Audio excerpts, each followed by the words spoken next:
It's got to sound a little fuzzy to me, but I think I can be okay. Hopefully, I'm close Okay. this thing. All right, man. Oh, Okay. all right. All right. Here All goes. right. Bet I fucked this up. All All Mm. Shonen right. Knights. Come on, Break. What the hell are you throwing me off, man? All right. Okay. JoJo Sh- Knights. Did you say JoJo Knights? right. Oh, JoJo Knights. Shoujo?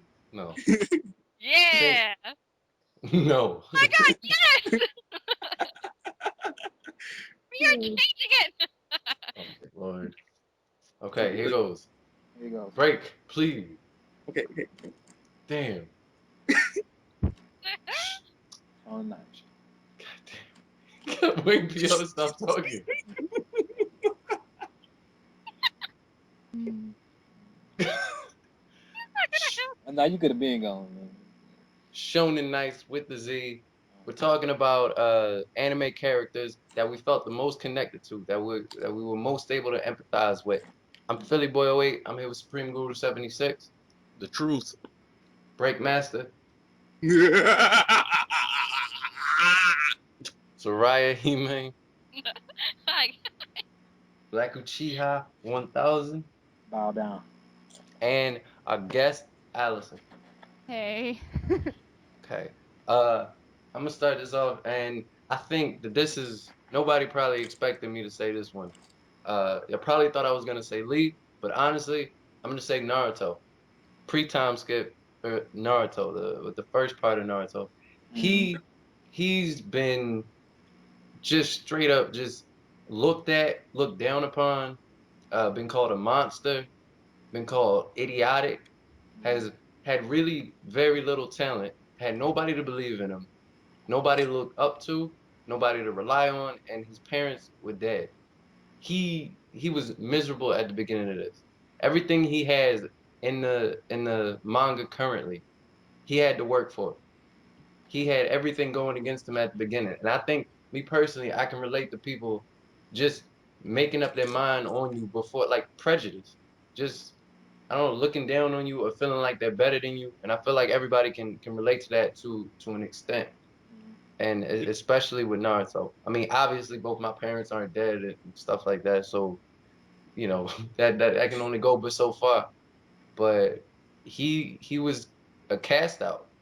He was he was just Yeah, like not accepted, and I think everybody can relate to that. I see. Guru, what Okay, I see how that worked. Yeah. do you think, Guru? Oh, you know me, man. Vegeta all the way, man. Oh, you stole it, I you like him punk, because man. Vegeta, my dude. I was like Vegeta because even though he came from royalty, and everything was kind of like supposed to be given to him, Right. but at the same time, he lost everything, man. Oh, you Even though he was a stole it. prince, he was a slave. You know, his Yeah. dad was a slave. Even though he was a king, his dad was a slave. And then he was always promised, he was going to be a king, not of just a kingdom, but of a whole planet and a whole race of people. Was Mm-hmm. going to be He had a planet was going to be his kingdom, and everybody on that planet was his subjects. And he had all that burden placed upon him as a child. But then on top of that, he knew that there was somebody over him and his father, and he was beneath them. And Right. all the stuff that happened to him, he still had to work for Frieza, knowing that Frieza killed his father. He couldn't Mm-hmm. even mourn his father's death. He just had to accept it because he knew if he would have showed weakness, they would have killed him.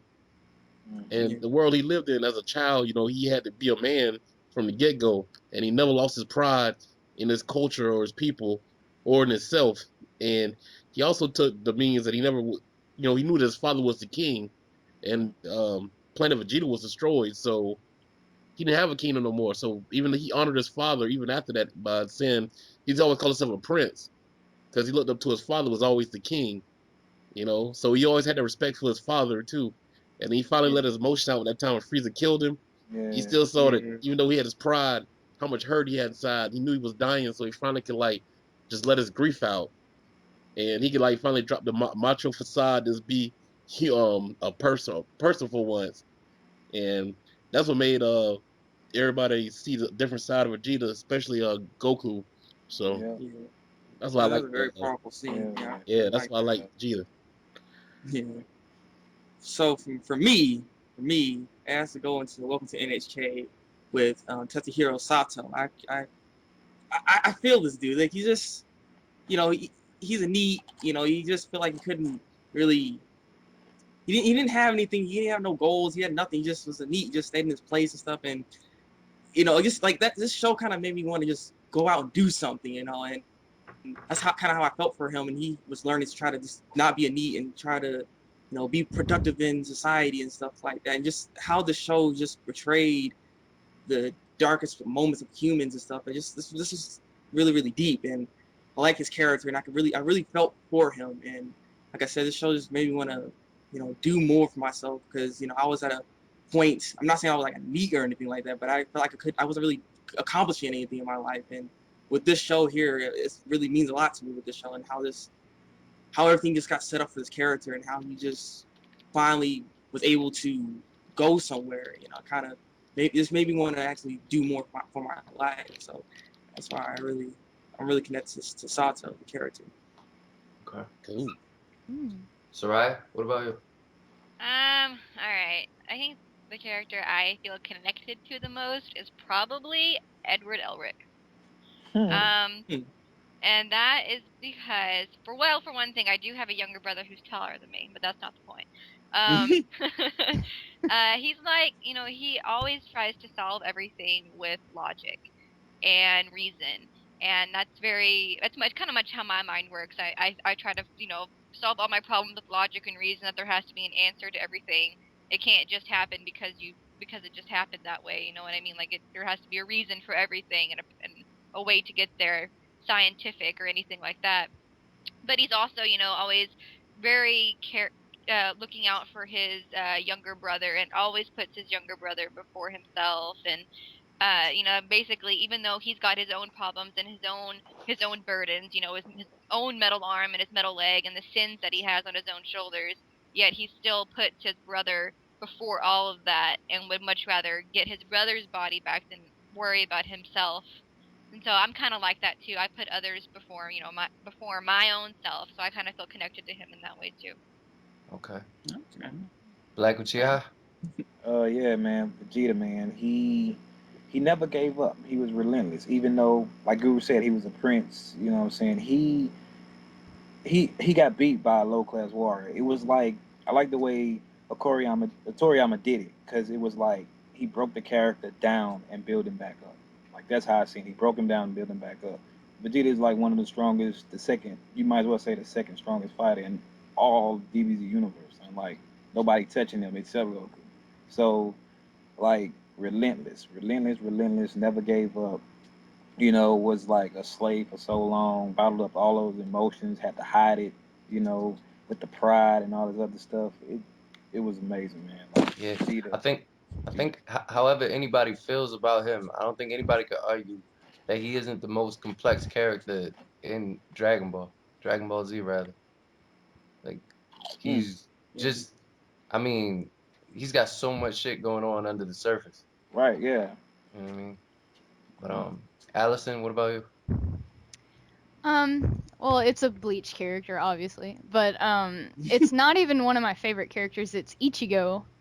Um, I relate with Ichigo a lot because, like Ichigo, I lost a parent, and I know how it like totally motivated him to become what he does, because he doesn't want to make his mom sad, and he wants to he wants to protect everybody. And so I get his motivations because I'm kind of driven by the same things in life. So Okay.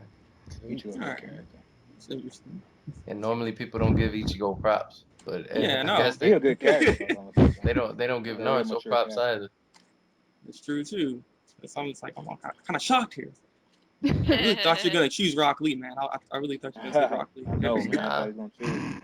I mean, yeah. I understand that. I thought about it Respect that. honestly. That was the first thing that I got in know you my did. mind.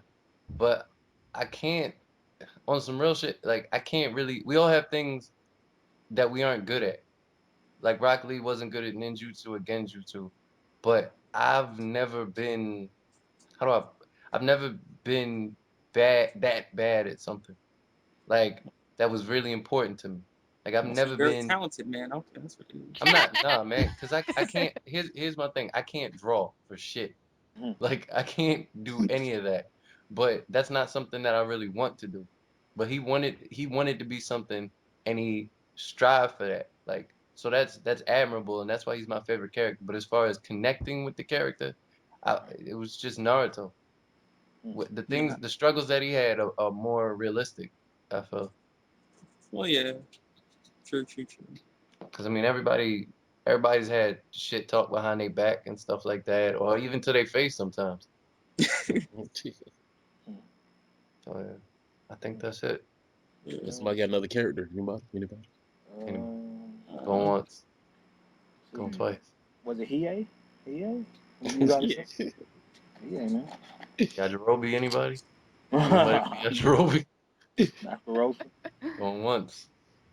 Oolong, Mm. Piccolo. Luffy. I'm an alien in a strange land.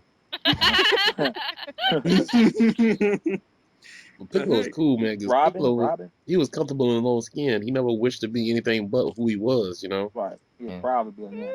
Yeah, he was proud to be a Namek. I like that about him. Did he? I know this sounds weird, but did he know he was a Namek Yeah. Yeah. when Well, the he, Namekian? well, he found out when He found out he was Saiyans from. came from, They had a planet called Namek. yeah, Raditz called him a Namek. That's when he found out he's, you know, what he was. Oh, okay. I'm They guessing had him Kami in didn't know either. No, because he doesn't know that. He just knew, what's the guy name before him? King. Wait. Uh, Kami. before Kami. Before Oh, Kami. Kami? Oh, Kami knew. Yeah, I'm about to say. Oh, okay. I remember when he was from. Mr. Popo probably didn't know. Well, he might have knew. He might have knew because he He probably called probably him something. told him. Yeah. Yeah, but they never really talked to Piccolo. Allison, you said you never watched Dragon Ball Z? I've only watched the movies, maybe even just one of the movies, and I've watched a little bit of Dragon Ball. Like that's it. Okay. People speak real highly of Dragon Ball, but I just don't think I could go back and watch it. Oh, it's hilarious. Yeah, Dragon It's Ball's good. funny. Yeah. It's